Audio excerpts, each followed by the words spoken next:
رکن قانون ساز کونسل عامر علی خان نے یاقوت پورہ بوائز اسکول میں منعقد ایک تقریب میں شرکت کے دوران طلباء سے ملاقات کرتے ہوئے ان کے مسائل سے واقفیت حاصل کی۔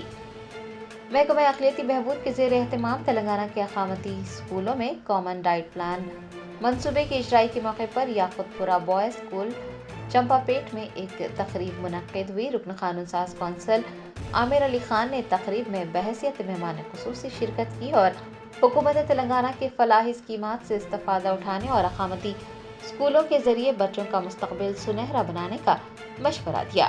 دریں انہوں نے جاریہ سال 10ویں اور 12ویں جماعت کے امتحانات کی تیاری کرنے والے ریاست کے تمام طلباء کے لیے نیک تمناؤں کا اظہار بھی کیا۔ عامر علی خان نے یاقوت پورہ بوائز اسکول کا معائنہ کیا، اسکول میں فراہم پکوان کی سہولتوں کا جائزہ لیا اور طلباء سے ملاقات کرتے ہوئے انہیں درپیش مسائل سے واقفیت بھی حاصل کی۔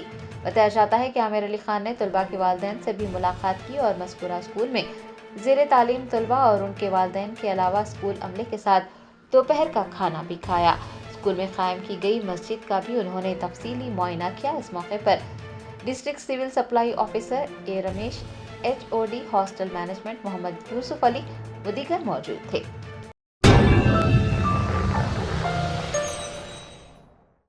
جرمنٹن super specialty hospital national award winner doctor Mir Jawad Zar Khan, German trained senior orthopaedic surgeon and director, ماہر ڈاکٹرز ڈاکٹر واصف اعظم اور doctor Bharavi Chanduri, senior cardiologist اور دیگر ڈاکٹرز نمایاں خدمات انجام دے رہے ہیں۔ Robotic surgery, advance cath lab, MRI، operation theatre, ICU، 2D ultra sound جیسی سہولیات سے آراستہ کارپوریٹ لیول ہاسپٹل، واجبی فیس میں ہر مرض سے شفا یابی کے لیے جرمنٹن سپر اسپیشلٹی ہاسپٹل، عطاپور۔